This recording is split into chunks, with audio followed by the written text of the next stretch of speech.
自从半年前老朴的妻子出车祸去世后，女儿小雅受到了很大的打击，不仅变得孤僻不爱说话，和父亲的关系也越来越疏远。于是他决定带着女儿搬到乡下，换个新的环境，或许女儿就能从悲伤中走出来。不料在半路上遇见了一群乌鸦拦路，这是一种非常不好的预警，但老朴没有太在意。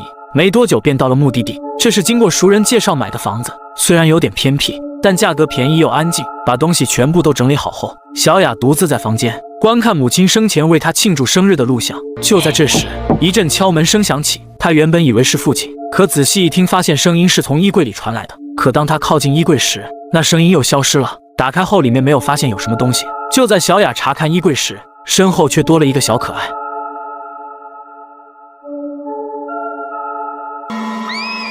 老朴听到女儿的叫声，急忙跑了上去。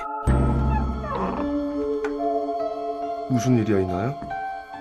지금혹시소리질렀어？나소리안질렀는데？老朴觉得有点奇怪，自己明明听到了叫声，可当他去房间查看时，小雅却马上关上了衣柜。看着女儿反常的行为，老朴打开了衣柜，但里面除了衣服没有其他东西。他吩咐女儿早点休息，便下楼去工作。老朴是一位建筑设计师，最近刚接了一个大工程，所以要加班完成图纸。可就在他忙到深夜之时，楼上却传来了拉小提琴的声音。都快凌晨了，难道小雅还没有睡？老朴气冲冲地上楼，来到了女儿的房间。但奇怪的是，小雅正在熟睡。他看了眼地上的小提琴，又看了眼熟睡中的女儿，难道自己出现了幻听？就在他转身离开之时，身后的衣柜突然自己打开了。老朴走过去一看，里面并没有什么异常，便关上衣柜准备离开。可刚走几步，衣柜又自己打开了。难道家里闹鬼了不成？就在他再次查看衣柜之时，突然一个白衣女人冲了出来。女人并没有伤害他，而是拿刀割破了自己的脖子。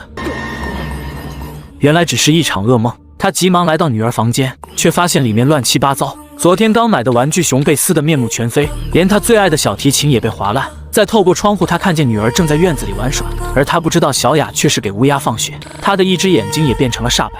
老朴想问女儿玩具熊和小提琴的事，结果小雅却变得性情大变，不停地对他大喊大叫。老朴觉得是女儿一个人在家太过于孤独了，自己没有好好陪她才导致的。但为了工作，老朴也是没有办法，暂时也只能让小雅一个人在家。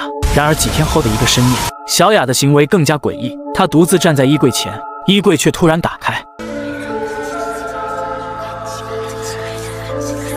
接着小雅的瞳孔变成了白色，然后里面无数只手把她拉了进去。就这样，小雅便消失了。事后，老朴疯狂地寻找女儿的下落，不仅报了警，还发了大量寻人启事，甚至找到电视台帮忙。可半个月过去了，警察还是没有小雅的消息，甚至有人怀疑是老朴自己杀了女儿。要不一个活生生的人怎么会凭空消失？就在老朴万念俱灰之时，一个名叫阿伟的驱魔师找上了门，说在电视上看到老朴的新闻，特意前来帮忙。他拿着仪器在房子里四处探测，来到小雅的房间时，手里的仪器发出激烈报警。看着前面的衣柜，阿伟告诉老朴，他的女儿被恶鬼带到了另一个空间。原来自从1988年到2022年，已经有32名儿童莫名的失踪，他们都是被拉进衣柜后再也没有出来。看见老朴不相信自己，阿伟拿出了20年前母亲在第2名儿童失踪时，曾经去孩子家进行过一场驱魔的视频，法器指向家里的衣柜有脏东西，结果母亲刚靠近衣柜，便被无形的力量控制，最后拿刀抹了自己的脖子。原来老朴梦见的正是阿伟的母亲，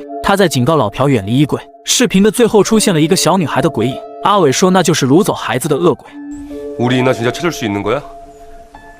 但小雅还有救，只要没有超过49天就能活着。到了晚上，阿伟摆好了法器，准备开坛做法把恶鬼引诱出来，不单单是要救出小雅，而是要替死去孩子们和母亲报仇。阿伟在衣柜前放了无数布娃娃做诱饵，然后2个人坐在监控前守着恶鬼的现身。可是等到了半夜，依然没有任何动静。就在2人睡着之时，老朴突然听到楼上传来女儿的呼喊声，来到女儿房间，发现地上的布娃娃不见了。于是他打开衣柜，发现娃娃都被放在了里面。而就在这时，身后的房门自己关上了。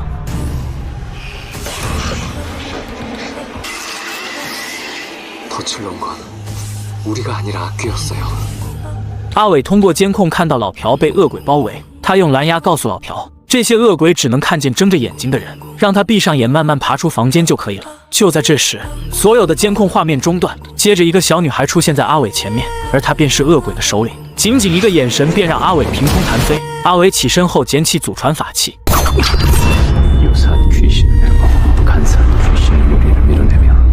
可这个女鬼过于强大，法器和咒语都对他毫无作用。阿伟看着小女孩的眼睛，他猛然想起，她就是1988年第一个消失的孩子明真。只见明真抬起右手，凭空捏住了阿伟的脖子。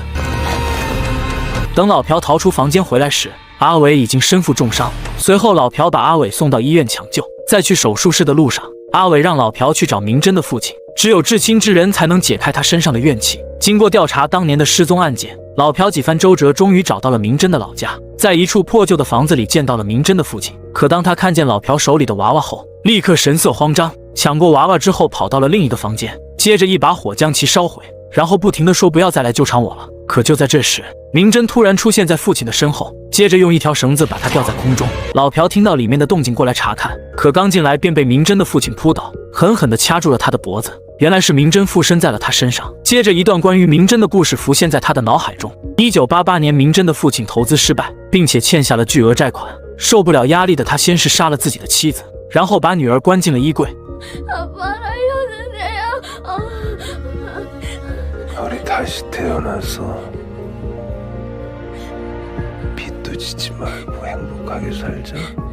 最后点燃了火盆，打算结束一家人的生命。然而最后他却侥幸活了下来。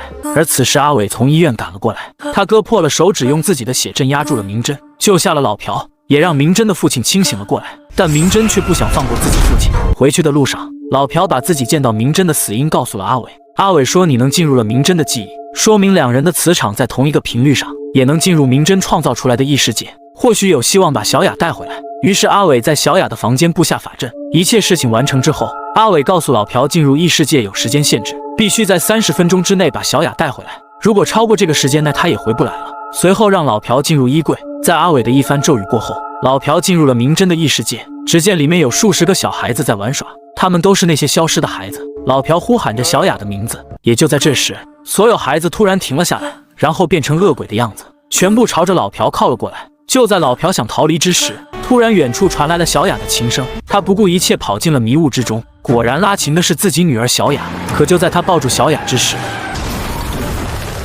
等老朴醒来后，明真出现了。他阴险地笑着，随后告诉老朴，你和其他孩子父母一样，根本不爱自己的孩子，不会让小雅跟你回去的。老朴知道明真悲惨的经历，他祈求明真放过小雅，自己以后会好好爱小雅，不会因为工作而忽视她。但明真却不相信老朴。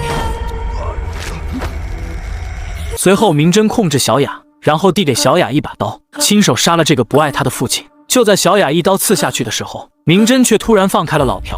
原来是明真的妈妈找了过来。